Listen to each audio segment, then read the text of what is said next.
ஒன்பதாவது ஸ்லோகம். கவிம் புராணமனுசாசிதாரம்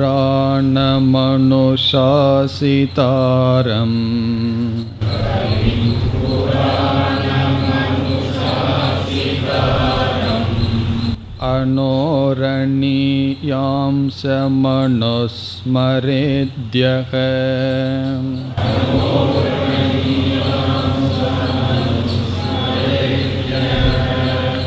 சர்வஸ்ய தாதாரமசிந்த்ய ரூபம்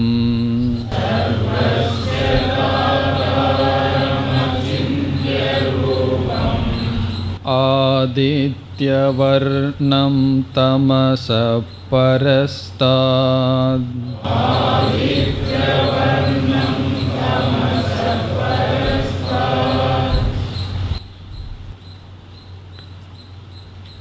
எட்டாவது ஸ்லோகத்தில்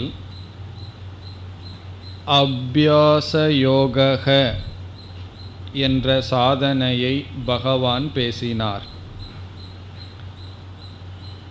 நம்முடைய மனதை வசப்படுத்த வேண்டுமென்றால் அதற்கு ஒரே ஒரு சாதனை அபியாசம் என்பது.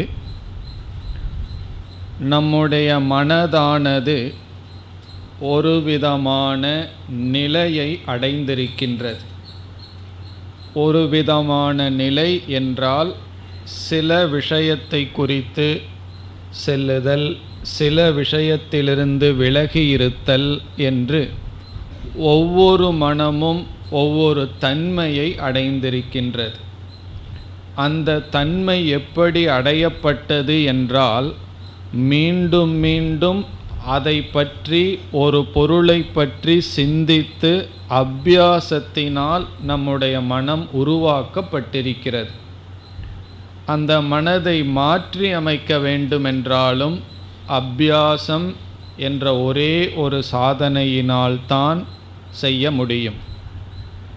அதாவது ஒவ்வொன்றுக்கும் ஒவ்வொரு லாங்குவேஜ் இருக்கிறது என்று சொல்வார்கள். குழந்தைக்கு குழந்தையினுடைய லாங்குவேஜில் பேசணும். பிறகு கம்ப்யூட்டருக்கும் கூட லாங்குவேஜ் இருக்குது.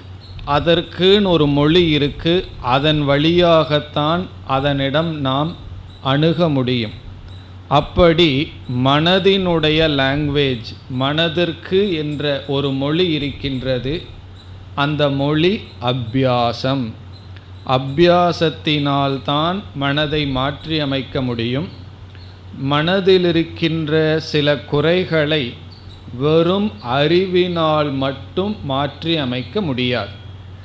உதாரணமாக, கோபப்படுதல் என்பது ஒரு மனதினுடைய சுபாவமாக இருந்தால், கோபப்படக்கூடாது என்ற அறிவே அவனை கோபப்படாமல் இருப்பவனாக மாற்றாது. காரணம் என்ன? அறிவுக்கு தெரியும் இந்த பாவனை இருக்கக்கூடாது என்று. மனது அபியாசத்தினால் அந்த பாவனையுடன் இருக்கின்றது. ஆகவே விடாமுயற்சியுடன் தான் மனதை நாம் மாற்றி அமைக்க முடியும். அதை பகவான் கூறி, அவ்விதம் மனதை அபியாசத்தின் மூலமாக பண்படுத்தியவன் பரமம் புருஷம் திவ்யம் யாதி என்று சொன்னார். மேலான பரபிரம்மத்தை அடைகின்றான் என்று சொன்னார். பிறகு 9வது ஸ்லோகத்தில் அந்த பரபிரம்மத்தினுடைய லக்ஷணம் பேசப்படுகிறது.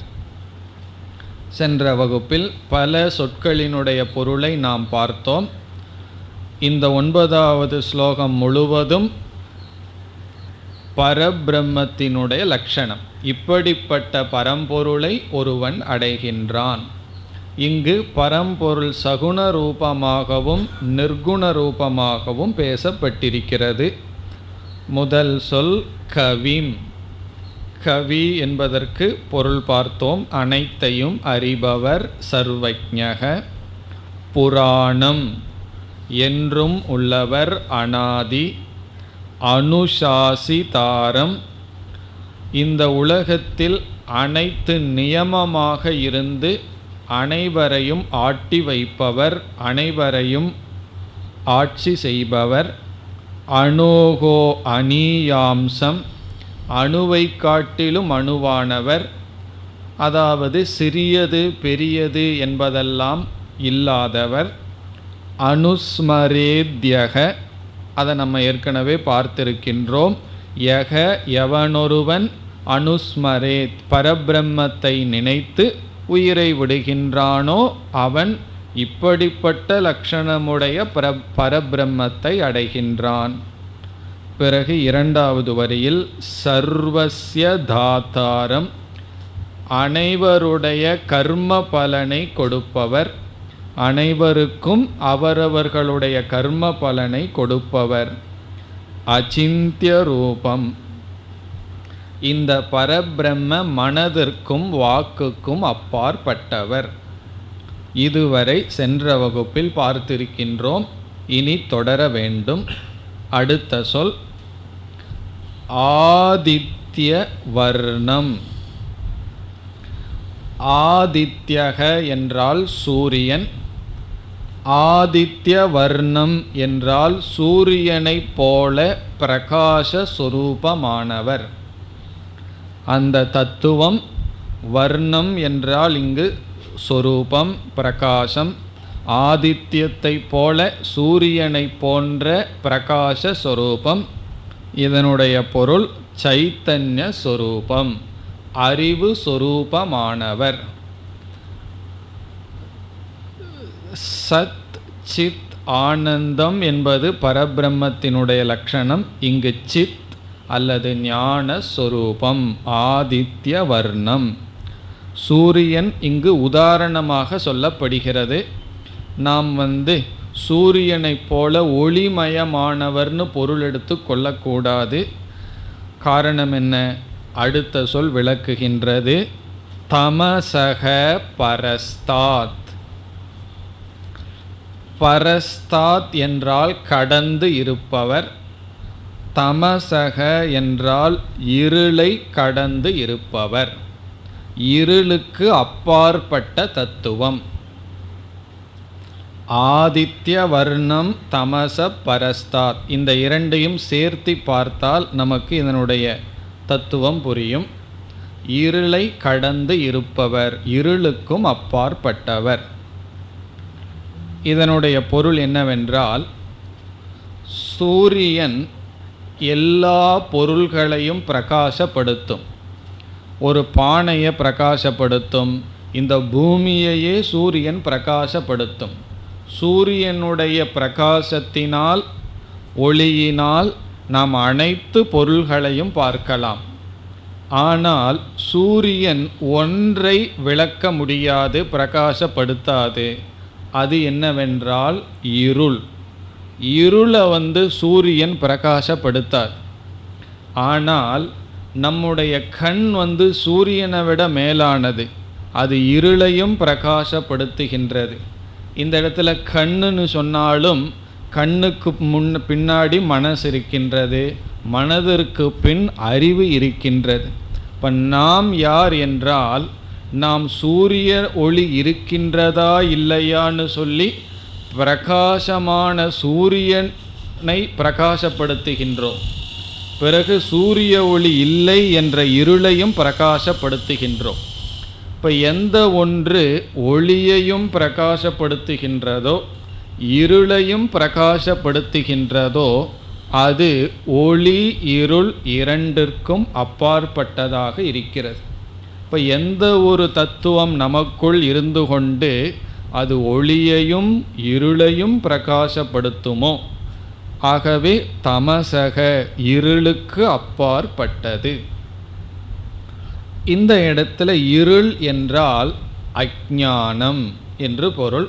இப்போ தமசக பரஸ்தாத்னா அறியாமைக்கும் அப்பாற்பட்டது. இப்போ நம்முடைய மனதில் விதவிதமான ஞானம் அறிவு வருகின்றது. இப்போ ஒரு அறிவு வந்தவுடன் அந்த அறிவு நமக்கு இருக்கின்றதா இல்லையா என்ற அறிவு இருக்கிறதா இல்லையா என்றால், இப்போ இந்த புஸ்தகத்தை படித்து அல்லது இந்த ஸ்லோகத்தை படித்து முடித்தவுடன் இந்த ஸ்லோகத்தை பற்றிய அறிவு நம்முடைய மனதில் வந்துவிட்டது. இப்போ நாம் கேட்கின்றோம், இந்த ஸ்லோகத்தை பற்றிய அறிவு இருக்கின்றதா என்றால் என்ன சொல்லுவோம்? எனக்கு தெரியாதுன்னு சொல்ல முடியாது. நாம் என்ன சொல்லுவோம்? எனக்கு அறிவு இருக்கின்றது. இப்போ நம்ம மனசில் ஒரு அறிவு வந்தால் அந்த அறிவு இருக்கின்றதுன்னு யாரோ ஒருவர் சொல்கிறார். பிறகு அடுத்த ஸ்லோகம் அல்லது 10 ஸ்லோகத்திற்கு பிறகு ஒரு ஸ்லோகம் இருக்குது, அதை நம்ம படித்ததே இல்லை. அந்த ஸ்லோகத்தை பற்றி அறிவு இருக்கின்றதா என்றால் என்ன சொல்லுவோம்? இல்லை, எனக்கு அறிவு இல்லை, அஞ்ஞானம் இருக்கிறதுன்னு சொல்கிறோம். இப்போ நம்முடைய மனசில் இருக்கின்ற அறிவை யாரோ ஒருவர் பிரகாசப்படுத்துகின்றார்.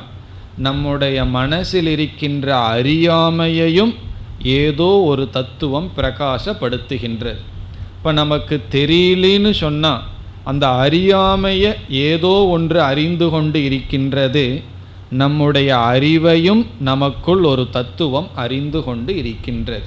இப்போ எந்த ஒன்று நம்முடைய மனதில் இருக்கின்ற அறிவையும் அறியாமையும் அறிந்து கொண்டிருக்கின்றதோ அந்த ஒரு தத்துவம்தான் சைத்தன்ய சொரூபம், ஆத்ம தத்துவம் அல்லது பிரம்ம தத்துவம். அதனால் இங்கே என்ன சொல்லப்படுகிறது? தமச பரஸ்தாத், அஞ்ஞானத்தையும் கடந்தது, அஞ்ஞானத்தையும் பிரகாசப்படுத்துவது. இப்போ நம்ம மனசுக்குள்ள என்னென்ன தெரியுங்கிறதையும் விளக்குகிறது, என்னென்ன தெரியவில்லை, என்னென்ன அறியாமல் இருக்கின்றது என்பதையும் விளக்குகின்றது. அந்த விளக்குகின்ற தத்துவம்தான் பரபிரம்ம தத்துவம். அப்படிப்பட்ட பிரம்மத்தை ஒருவன் அடைகின்றான். யக அனுஸ்மரேத், அவன் இந்த தத்துவத்தை அடைகின்றான் என்பது சாரம்.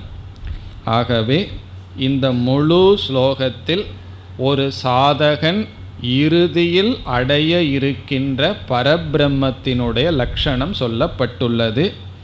சில சொற்கள் சகுணரூபமான லட்சணம் அல்லது அபரா பிரகிருதி ரூபமான லட்சணம், சில சொற்கள் பரா பிரகிருதி ரூபமான லட்சணம்.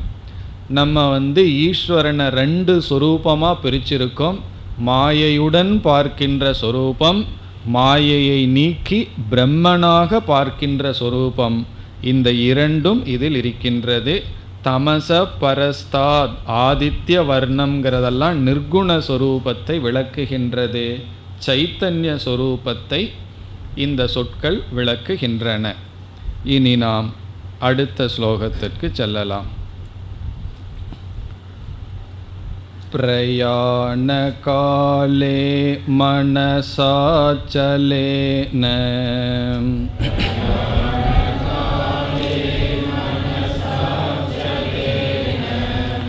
பக்த்யா யுக்தோ யோக பலேன சைவ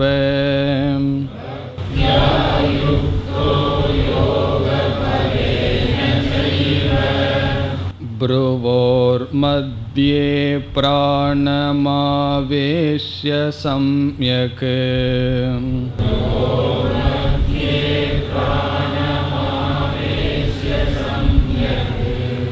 சதம் பரம் புருஷமுபைதி திவ்யம்.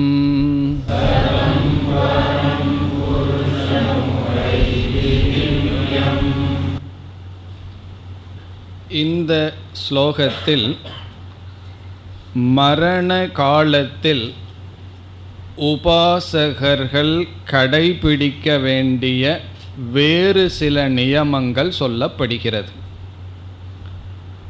ஏற்கனவே மரண காலத்தில் உபாசகன் என்ன முக்கியமான நியமத்தை கடைபிடிக்க வேண்டும் என்று பகவான் சொல்லியிருக்கிறார் என்றால், பகவத் ஸ்மரணம், ஈஸ்வர ஸ்மரணம், அந்த பகவானை நினைச்சிட்டு இறக்க வேண்டும் என்று சொல்லியிருக்கின்றார். அது ஒரு முக்கியமான நிபந்தனையாக பகவான் பேசியுள்ளார். இங்கு வேறு சில நியமங்களையும் பகவான் சொல்றார். இங்கு 4 நியமங்கள் சொல்லப்படுகிறது. மரண காலத்தில் இந்தந்த நியமங்களை பின்பற்ற வேண்டும். இந்த ஒழுக்கங்கள் அல்லது சாதனைகளுடன் ஒருவன் இறக்க வேண்டும். இதெல்லாம் மீண்டும் மீண்டும் ஞாபகம் வைக்க வேண்டும். உபாசகர்களுக்கான நியமங்களை நாம் பார்த்து வருகின்றோம். அதாவது இந்த பிறவியில் ஒருவனுக்கு பிரம்மத்தை பற்றிய ஞானம் வரவில்லை, ஆனால் மனதை கட்டுப்படுத்துகின்ற சாதனையில் ஈடுபட்டு நிஷ்காமமான பக்தி செலுத்தியுள்ளான், வைராகியமும் இருந்திருக்கின்றது. அவனுடைய துரதிர்ஷ்ட வசத்தினால் சரியான ஞானம் அவனுக்கு அமையவில்லை. அவன் இறந்த பிறகு கிரமமுக்தி அடைவான் என்பதை பற்றி பகவான் பேசி வருகின்றார். அப்படிப்பட்டவன் கடைசி காலத்தில் கடைபிடிக்க வேண்டிய வேறு சில நியமங்கள் ஒவ்வொன்றாக பார்க்கலாம். ஸ்லோகத்திற்குள் செல்லலாம்.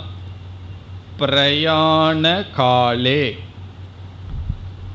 பிரயாணம் என்றால் பயணம். இங்கு பயணம் என்பது நம்முடைய கடைசி பயணம், அதாவது மரணம். ஆகவே பிரயாண காலே என்றால் மரண காலத்தில், மரண அடையும் தருவாயில். பிரயாண காலத்தில், மரண காலத்தில், கடைசி காலத்தில் அர்த்தம். என்னென்ன நியமங்களை பின்பற்ற வேண்டும் சொல்கிறார். இப்போ பிரயாண காலே, கடைசி காலத்தில் இந்தந்த நியமங்களுடன் ஒருவன் ஸ்தூல உடலை விட வேண்டும். அப்படி விட்டால் பரபிரம்மத்தை அடைவான் என்று சொல்கின்றார். உண்மையிலேயே மரண காலம் நமக்கு தெரியாது. யாருக்காவது தெரியுமா எப்போ நமக்கு பிரயாண காலம் வரப்போகுதுன்னு சொல்லி? நமக்கு தெரியாது. சில சமயங்களில் சில அறிகுறிகள் வரும், அதை வச்சு புரிஞ்சுக்கணும். அதனால் என்னன்னா, கொஞ்ச நாளைக்கு பிறகு இந்த பிரயாணத்திற்கு தயாராக ஆரம்பித்து விடணும். எங்காவது ஒரு நாள் ஊர்லேருந்து வெளியூர் போகணும்னா 10 நாளைக்கு முன்னாடியே தயார் ஆரம்பிச்சிருவோம். அப்படி ஒரு சிறிய பயணத்துக்கு எவ்வளவு ப்ரிப்பரேஷன் தேவையோ இது ஒரு பெரிய பயணம். அதனால் அதிக தயாராக இருக்க வேண்டும். இப்போ மரண காலம்னு சொன்னால் கடைசி காலம். நமக்கு மனசுக்குள்ளே ஒரு அறிகுறி வருதுன்னு வச்சுக்குவோமே.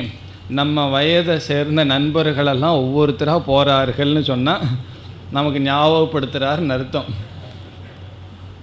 நீயும் நானும் ஒரே வயது தான், நான் போயாச்சு, உனக்கு அதிக காலம் இல்லைன்னு ஞாபகப்படுத்துகிறார். அப்படி ஏதாவது ஒரு இண்டிகேஷன் இருக்கும். அதை வச்சு முடிவு பண்ணிக்கணும், நமக்கு மரண காலம் வந்தாச்சு. அந்த மரண காலத்தில் அல்லது நோய்வாய்ப்பட்டு படுக்கையில் இருக்கும். அந்த நேரத்தில் கண்டிப்பாக எல்லாம் சொல்லிவிட்டார்கள், இவர் நீ அவரை தான் எந்திரிச்சு வரமாட்டார்னு சொல்லியாச்சு, போக வேண்டித்தவர்னு. இப்போ அந்த நேரத்தில் என்னென்ன செய்யணும்? இப்போ கடைசி காலம் நமக்கு தெரிந்து விட்டது. அப்பொழுது என்னென்ன நியமமா? முதல் நியமம், மனதினுடைய ஸ்திரமான பாவம், மனதை ஸ்திரமாக வைத்திருக்க வேண்டும். அதான் முதல் நியமம். மனசக ஸ்திரீபாவக. ஸ்திரீபாகவன ஸ்திரமாக வைத்திருத்தல், மனதை உறுதியாக வைத்திருத்தல் முதல் நியமம்.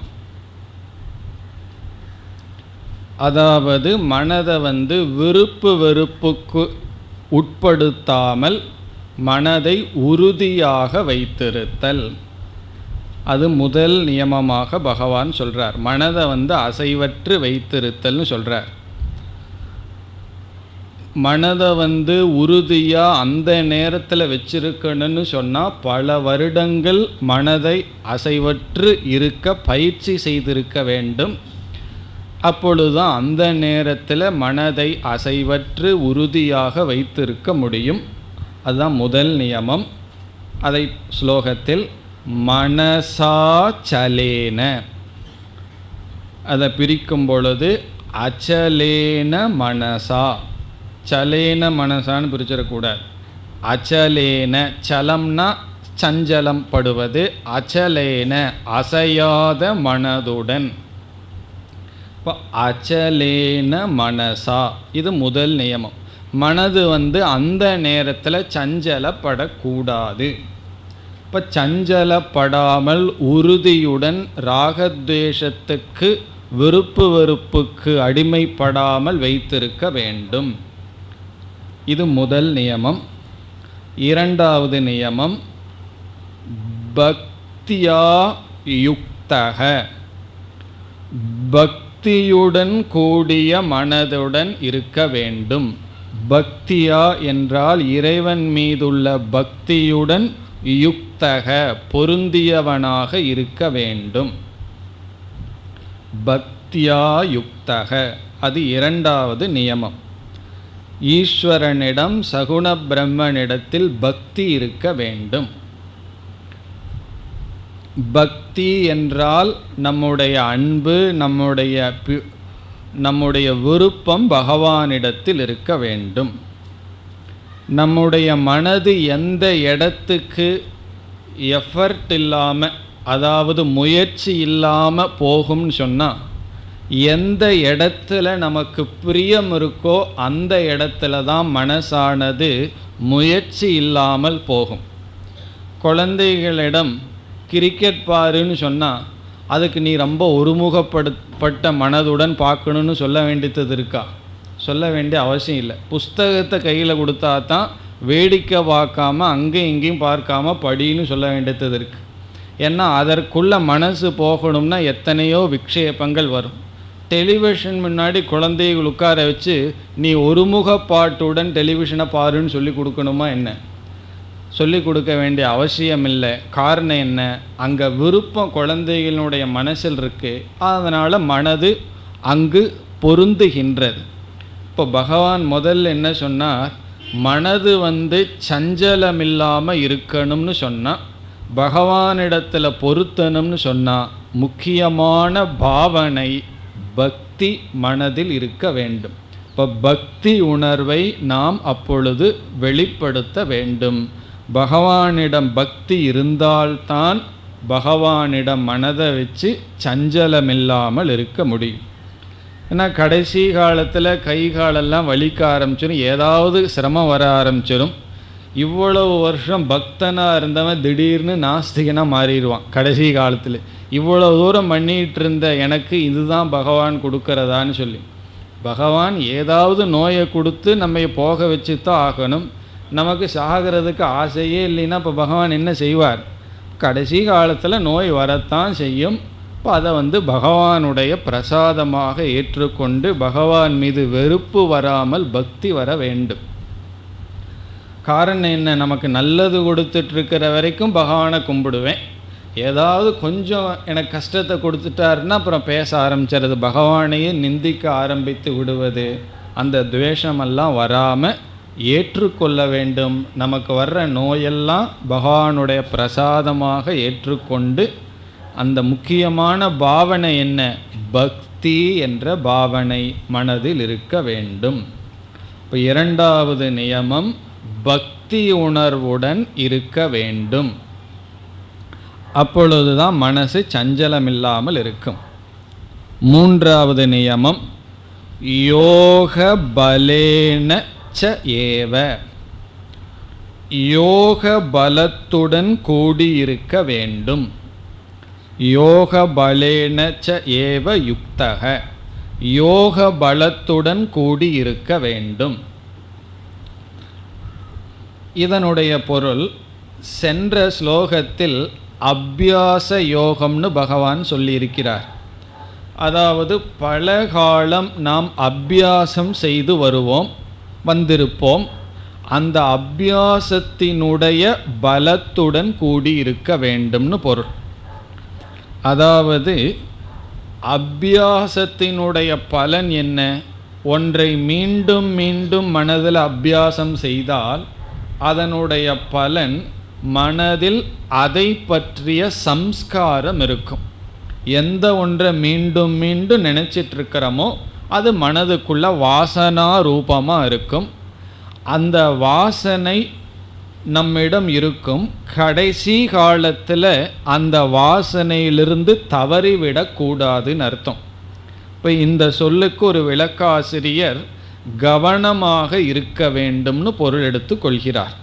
அப்ரமத்தக சன், கவனமாக இருக்கணும்னா சிறு வயதிலிருந்து அபியாசம் பண்ணி பண்ணி வாசனையை சேர்த்து வச்சு கடைசி காலத்தில் அந்த வாசனையிலிருந்து வீழ்ந்து விடாமல் இருக்க வேண்டும்.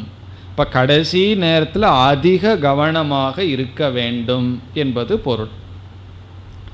இந்த கிராமத்திலையெல்லாம் சில வீட்டினுடைய என்ட்ரன்ஸ் ரொம்ப கீழே இருக்கும், பணிவு வரணுங்கிறதுக்காக, குனிஞ்சு போகணுங்கிறதுக்காக. சில பேர் ரொம்ப முன்ஜாக்கிரதையாக இருப்பார்கள், ஒரு 10-20 அடிக்கு முன்னாடியே தலையை குனிஞ்சு கொள்ளுவார்கள், போய் கரெக்டாக அந்த இடத்துல எழுந்திருப்பார்கள். அப்போ என்னென்னா, எந்த இடத்துல எந்திரிக்க கூடாதுன்னு குமிஞ்சு போகிறோமோ கரெக்டாக அதே இடத்துல தான் எந்திரிச்சு அடிச்சுக்கிறது. காரணம் என்னென்னா, ரொம்ப முன்ஜாக்கிரதையாக இருந்ததனுடைய விளைவு. ஒரு 5 அடிக்கு முன்னாடி குமிஞ்சிட்டு போயிருந்தால் உள்ளே போயிருப்போம். அப்படி என்ன ஆச்சுன்னா, கடைசி நேரத்தில் கோட்டை விட்டாச்சுன்னு அர்த்தம். அது வரைக்கும் ஒழுங்காக பண்ணியிருப்போம், கடைசி நேரத்தில் கவனம் இல்லாமல் விட்டு விட்டோம். அதே போல் சிலதெல்லாம் எக்ஸாமுக்கு வரும்போது கடைசி நேரத்தில் விட்டுறது, அதுக்கு முன்னாடியெல்லாம் கவனமாக இருக்கிறது, அது இருக்கக்கூடாதுங்கிறது தான் இந்த சொல்லினுடைய பொருள்.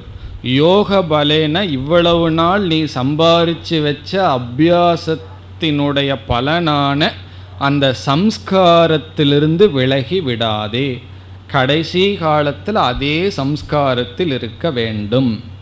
யோக பலேன செய்வ யுக்தக.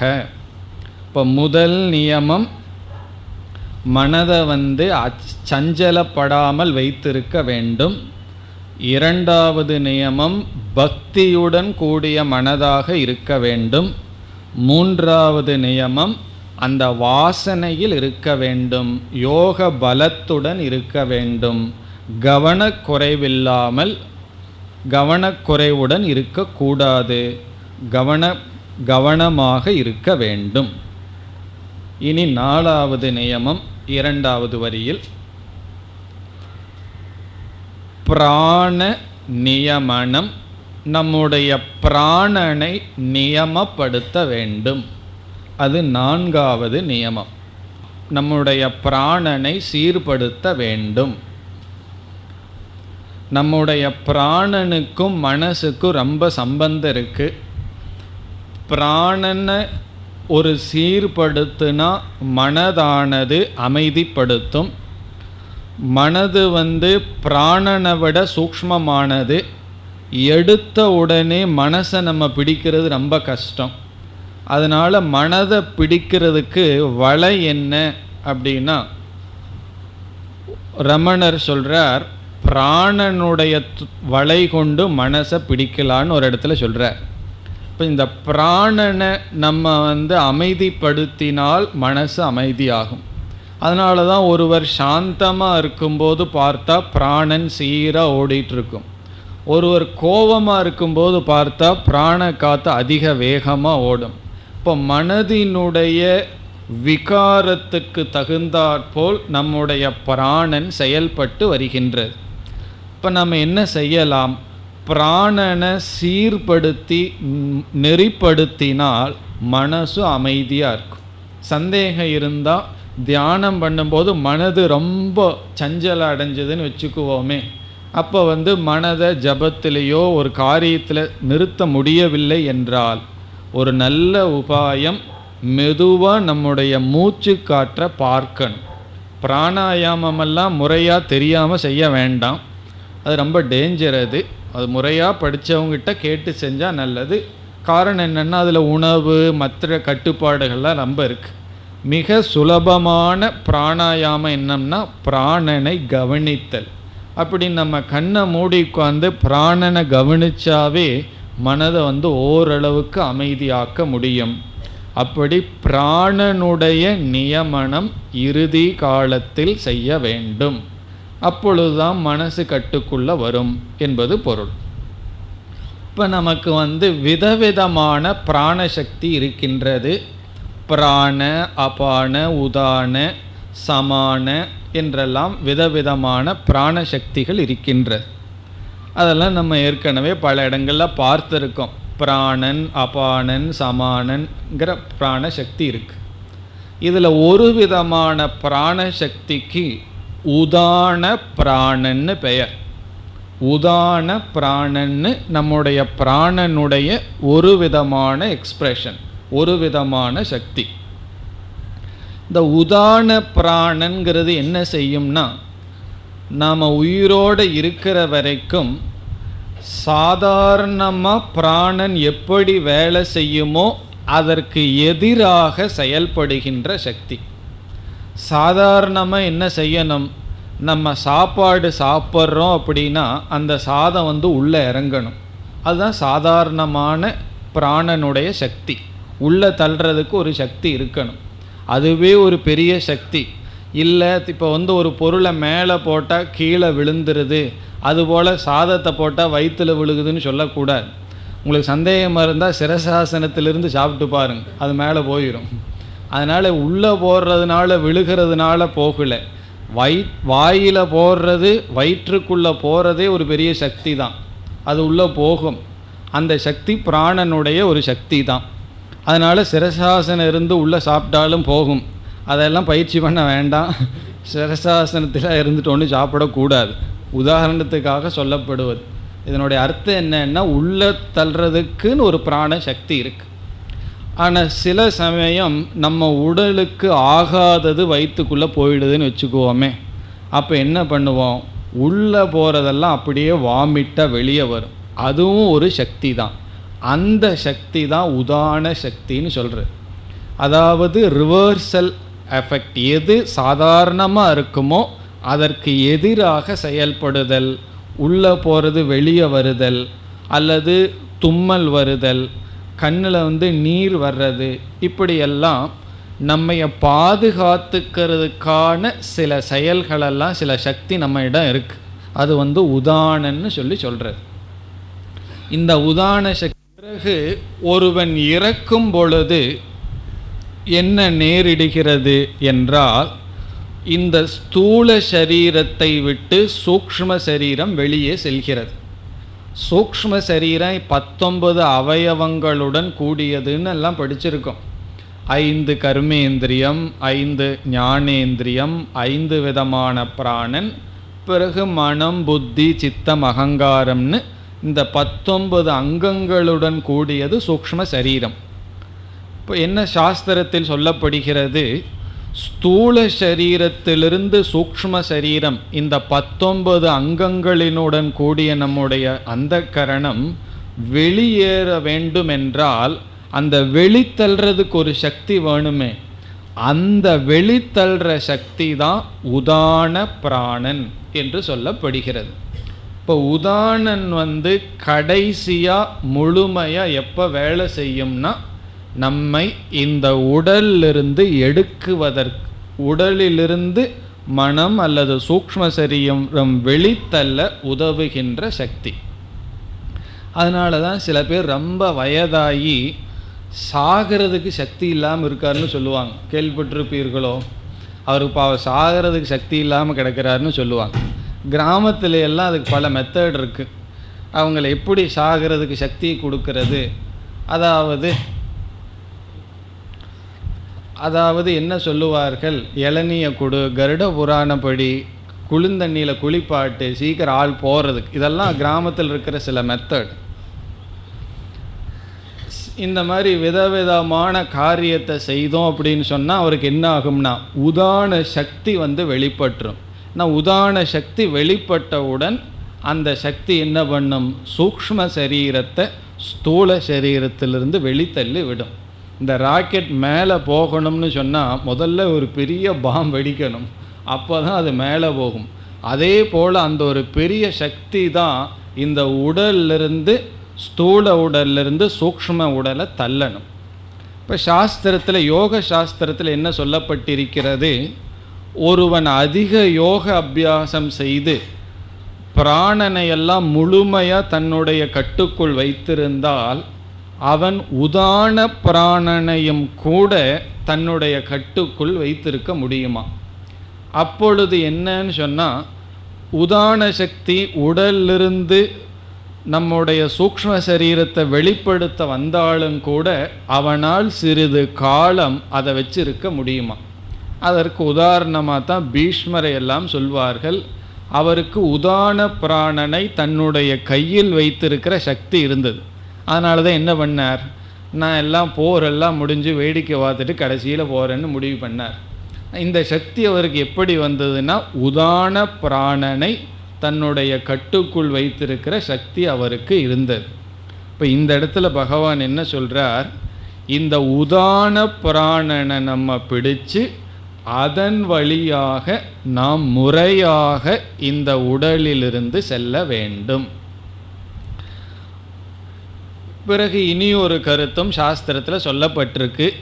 இதெல்லாம் யாருக்கும் அனுபவம் கிடையாது, சொல்கிறவங்களுக்கு அனுபவம் இல்லை, கேட்குறவங்களுக்கு அனுபவம் இல்லை. இந்த அனுபவம் இருப்பவங்களால சொல்ல முடியாது, இந்த அனுபவம் இருப்பவர்னால கேட்டுக்கொண்டு இருக்க முடியாது. இதெல்லாம் சாஸ்திரம் சொல்கிறத நம்ம அப்படியே நம்புகிறோம்.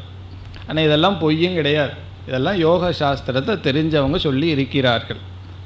இதில் என்ன சொல்லப்படுகிறது, இந்த சூக்ஷ்ம சரீரம் நம்முடைய உடலில் இருக்கின்ற ஏதோரு துவாரத்தின் வழியாகத்தான் செல்லுமா.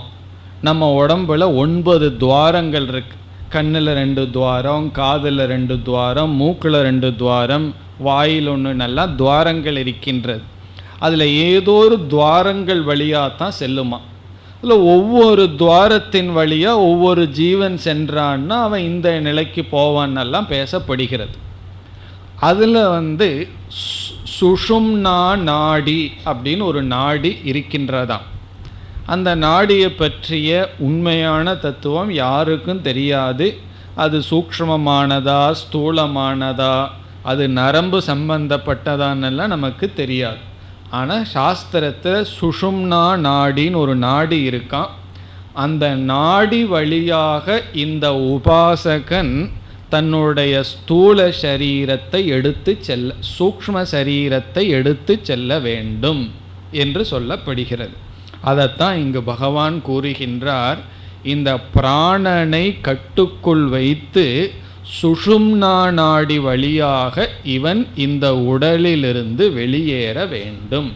இப்போ இந்த உடலிலிருந்து ஜீவன் வெளியேற வேண்டும் என்றால், அவன் விரும்பிய பாதையில் வெளியேற வேண்டுமென்றால் உதான பிராணனை தன்னுடைய கட்டுக்குள் வைத்து அதன் வழியாக வெளியேற வேண்டும். சாகிறதுலேயே பெரிய ஆர்ட், இறக்கிறதுலேயே ஒரு பெரிய விஷயம் இருக்குது. இதெல்லாம் யாருக்குன்னா ஞானம் அடையாதவங்களுக்கு தான். அதனால் ஒழுங்காக கீத உபனிஷத்தை படித்து ஞானத்தை அடைஞ்சிடணும். அப்படி அடைஞ்சிட்டோம்னா எந்த வழியாக போனால் என்ன, எங்கே போனால் என்ன, எங்கேயும் போக மாட்டோம். எங்கேயும் போக மாட்டோம்னா பிரம்மஸ்வரூபமாகவே இருந்துருவோம். அதனால் இதெல்லாம் யாருக்குன்னா ஞானம் அடையாதவர்களுக்கு, உபாசகர்களுக்கான நியமங்கள். இதை 2வது வரியில் சொல்கிறார். இப்பொழுது பார்ப்போம். புருவோஹோ மத்தியே பிராணம் ஆவேஷ்ய சம்யக். புருவோகோ என்றால் 2 புருவங்களுக்கு மத்தியே இடையில், பிராணம் ஆவேஷ்ய பிராணனை கொண்டு வந்து, பிராணம் ஆவேஷ்ய, ஆவேஷ்யன்னு சொன்னால் அழைத்து. இந்த இடத்துல பிராணம்னு சொன்னால் உதான பிராணனை, உதான பிராணனை 2 புருவத்தினுடைய மத்தியில் கொண்டு வந்து நிறுத்த வேண்டும். அது அங்கே நிற்காது, திடீர்னு வேறு வழியாக போகணும்னு ஓடும். உடனே பகவான் சொல்றார் சம்யக், நன்கு நிறுத்த வேண்டும். அதாவது உதான பிராணன்ல முழு கட்டுப்பாடு நமக்கு இருக்க வேண்டும். புருவோகோ மத்திய 2 புருவத்தினுடைய மத்தியில் பிராணம், பிராணனை ஆவேஷ்ய கொண்டு வந்து சம்யக் நன்கு நிறுத்த வேண்டும். பிறகு சொல்ல இருக்கின்றார். இவ்வளவுதான் இங்கே நியமத்தை சொல்லி இருக்கின்றார். அடுத்த ஸ்லோகத்தில் என்ன சொல்ல போகின்றார், பிறகு மீண்டும் இந்த பிராணனை உச்சந்தலைக்கு கொண்டு போய் அங்கதான் சுஷும்னா நாடி செல்கின்றது, அது வழியாக வெளியேற வேண்டும்னு சொல்ல போகின்றார். இப்போ இந்த இடத்துல பகவான் முடிக்கவில்லை, பிராணனை நம்முடைய வசத்தில் வச்சிருக்கணுங்கிற அளவு பேசுகின்றார். இப்போ கடைசி காலத்தில் புருவத்தினுடைய மத்தியில் பிராணனை, உதான பிராணனை வைக்க வேண்டும். இப்போ இந்த 4 நியமங்கள் இங்கு சொல்லப்பட்டிருக்கிறது. மனதினுடைய ஸ்திரமான பாவம், மனதில் பக்தி இருக்க வேண்டும். 3வது அந்த வாசனையில் நிலைத்திருக்க வேண்டும், யோக பலத்துடன் இருக்க வேண்டும். உதான பிராணனை நம்முடைய கட்டுக்குள் வைத்திருக்க வேண்டும். இப்போ இந்த பகுதியை வேறு விதமாகவும் படிக்கலாம். யோக பலேனங்கிறத எடுத்து யோகத்தினுடைய பலத்தினால் உதான பிராணனை கட்டுப்படுத்த வேண்டும்னு இதற்கு பொருள் சொல்லலாம். அப்போ 3 நியமங்களை பகவான் சொன்னதாக ஆகும். இப்போ யோக பலேன புருவோர் மத்தியே பிராணமாவேஷ்யன்னு பொருள் சொல்லலாம். இப்போ நம்முடைய யோக பலத்தினால் உதான பிராணனை நம்முடைய புருவத்தினுடைய மத்தியில் நிலைப்படுத்தி, பிறகு எவன் இறக்கின்றானோ அவன் அந்த பிரம்மத்தை அடைவான். அதை அடுத்த பகுதியில் சொல்கிறார். சக தம் பரம் புருஷம் உபைதி. சக அவன், அவன் சொன்ன அந்த சாதகன், தம் பரம் புருஷம், தம் அந்த பரம் புருஷம் மேலான புருஷனை, சென்ற ஸ்லோகத்தில் வர்ணிக்கப்பட்ட பிரம்ம தத்துவத்தை, பிறகு கடைசி சொல் திவ்யம், திவ்யம்னா மேலான திவ்யமான பிரம்மத்தை உபைதி அடைகின்றான். எப்படி அடைகின்றான்? அவன் பிரம்மலோகத்திற்கு நேராக செல்கின்றான். ஏன்னா சுஷும்னா நாடி வழியாக போனோம்னா தான் நம்ம பிரம்மலோகத்துக்கு போக முடியுமா. வேற துவாரத்தின் வழியாக சூக்ஷ்ம சரீரம் போயிடுதுன்னா அது வேற லோகத்துக்கு தான் போகும். ஆகவே இவன் பிராணக்கட்டுப்பாடுடன் சுஷும்னா நாடி வழியாக சென்று பிரம்மலோகத்துக்கு சென்று அங்கு ஞானத்தை அடைந்து இங்கு சொல்லப்பட்ட பிரம்மத்தை அடைகின்றான். உபைதினா அடைகின்றான், திவ்யம்னா மேலான பரபிரம்மத்தை அடைகின்றான். இனி அடுத்த ஸ்லோகம். யதக்ஷரம் வேதவிதோ வதந்தி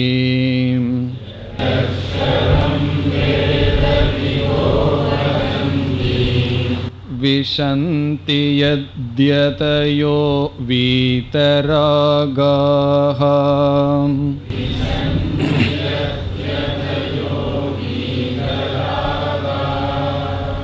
யதிச்சந்தோ பிரம்மச்சர்யம் சரந்தி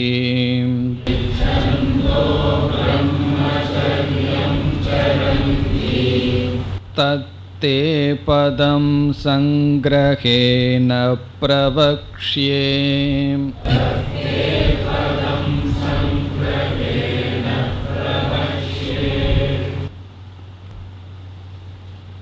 இந்த ஸ்லோகத்தில்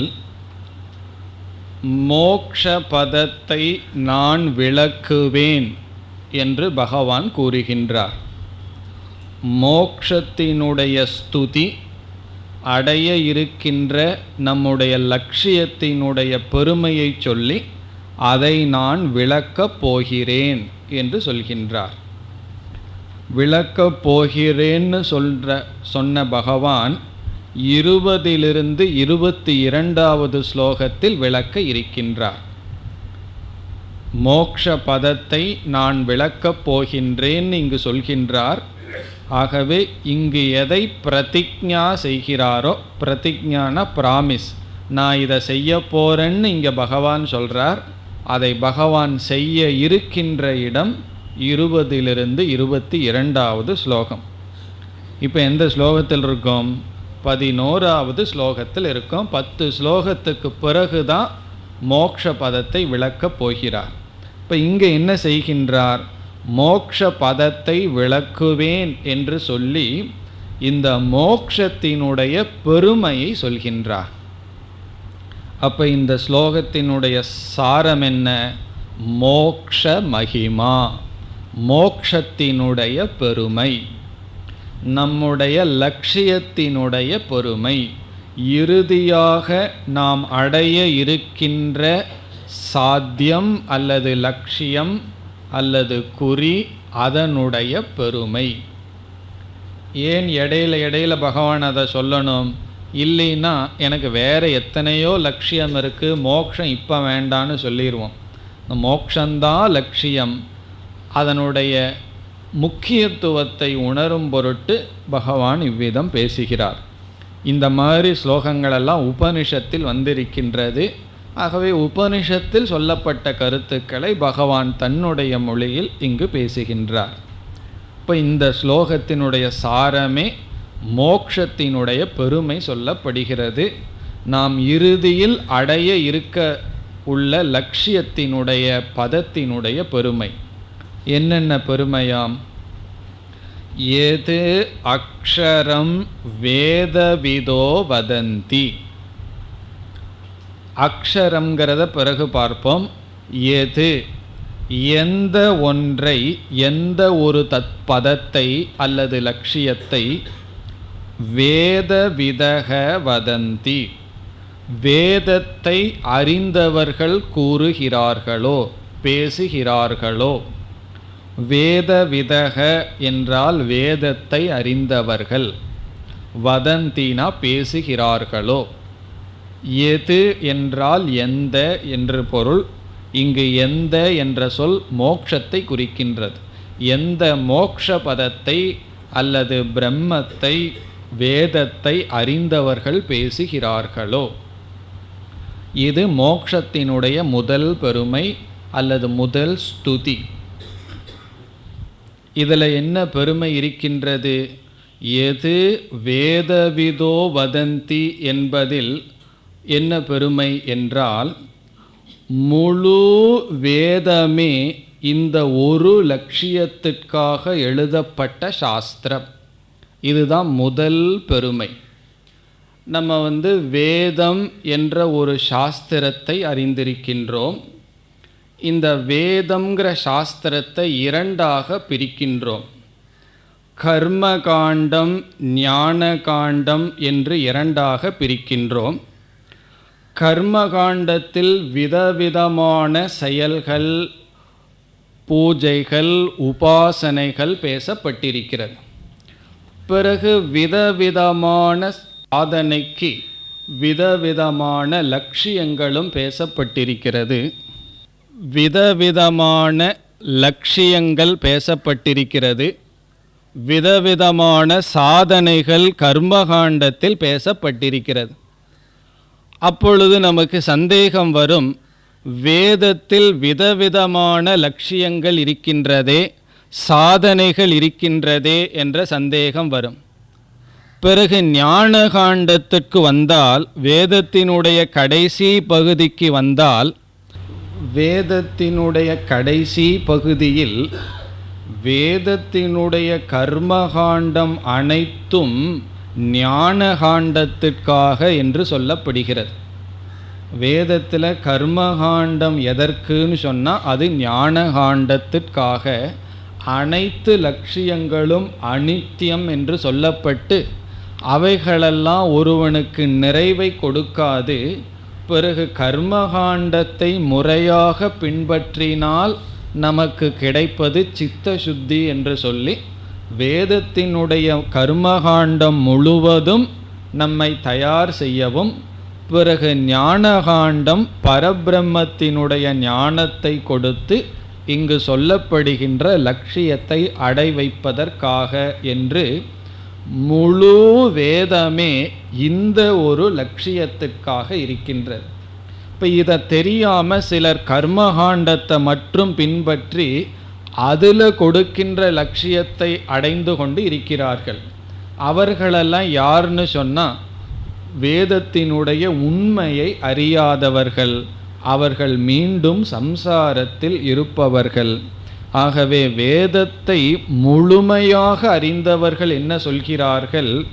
இந்த மோக்ஷம்தான் முழு வேதத்தினுடைய சாரம்.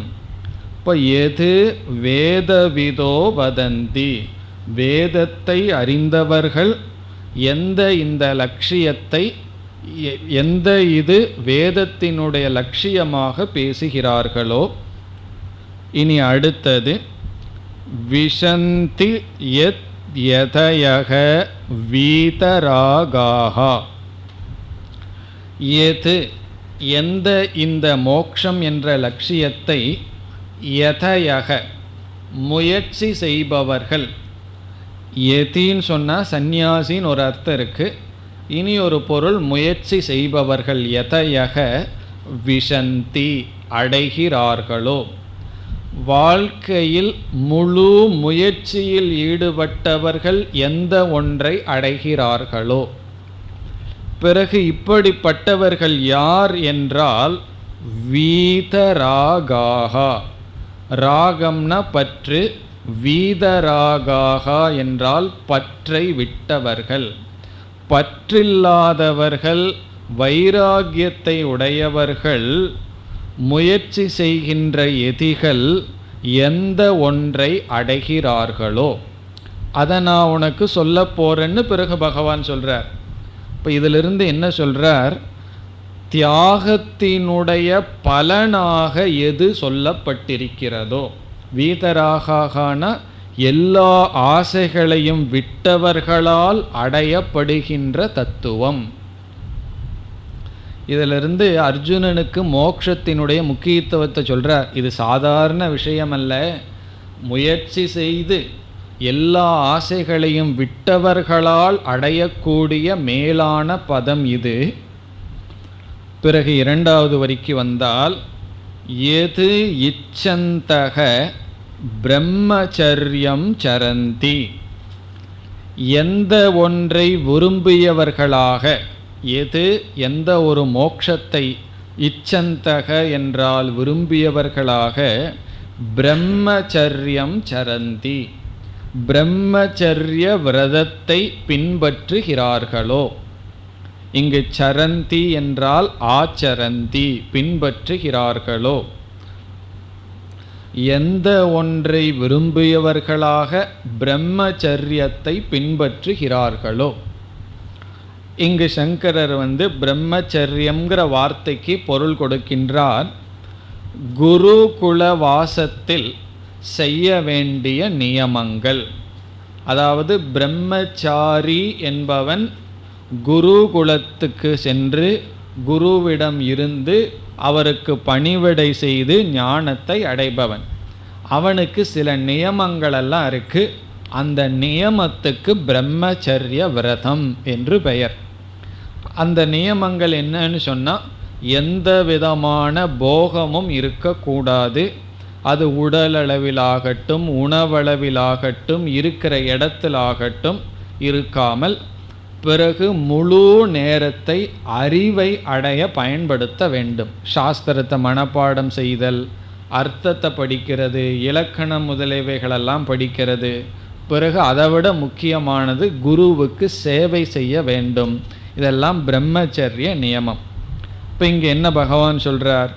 எந்த ஒரு பதத்தை அடைவதற்காக ஒருவன் அனைத்தையும் விட்டுவிட்டு குருகுலத்தில் குருவுக்கு சேவை செய்து எளிமையான வாழ்க்கையை மேற்கொண்டு அவன் அறிவை அடைய முயற்சி செய்து அடைகின்றானோ அந்த பதம்தான் மோட்சம்னு சொல்கிறார்.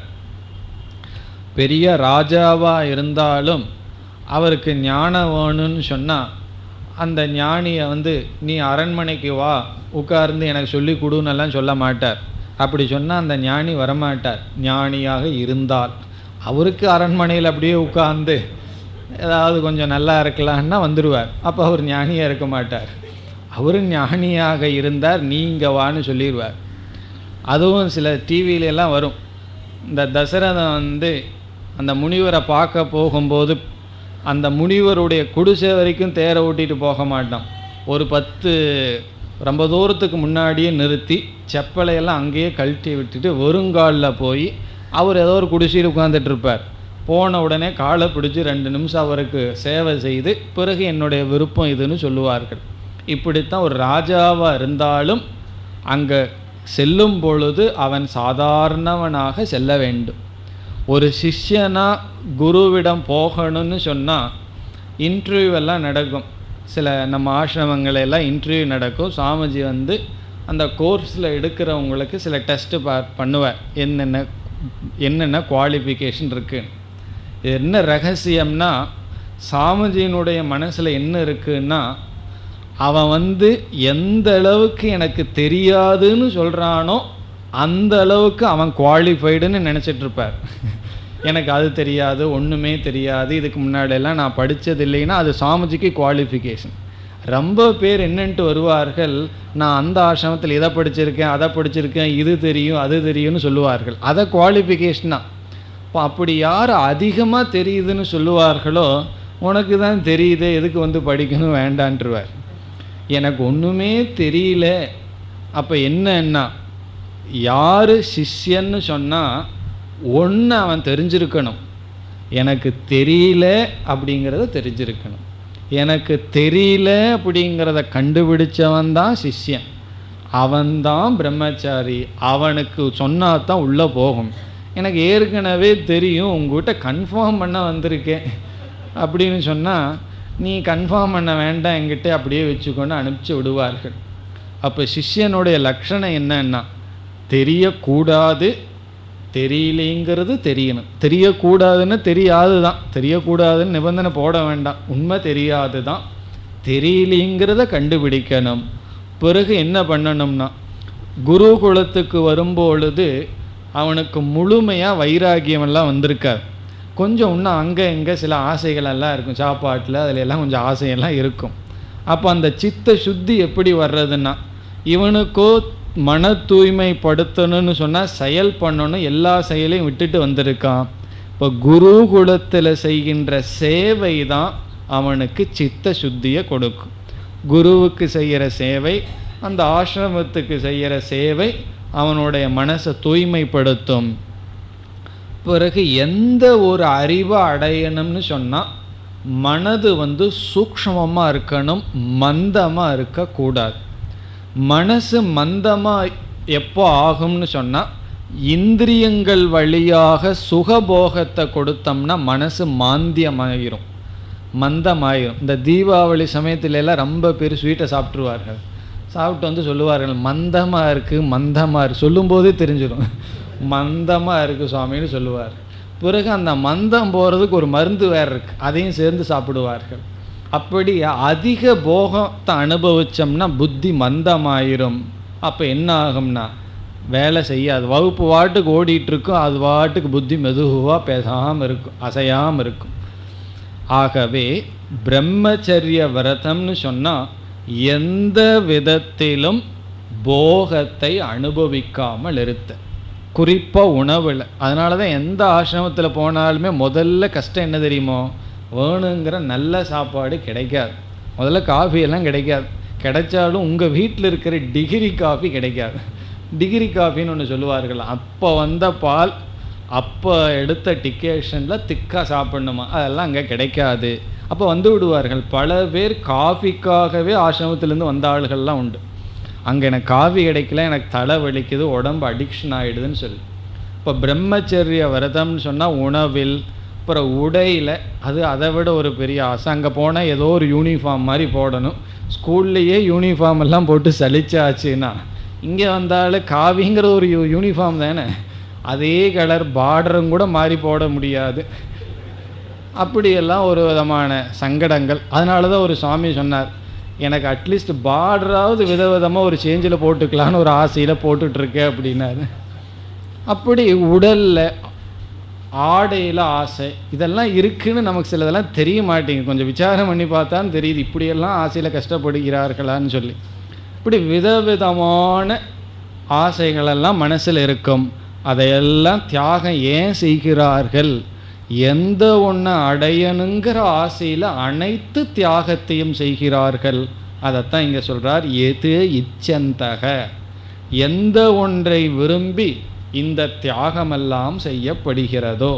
பிரம்மச்சரியம் சரந்தி தத்தே பதம், தது பதம், அந்த பதத்தை, அந்த பதம் என்ன, முதல்ல ஒரு வார்த்தையை விட்டு வச்சுருக்கோம், அக்ஷரம்.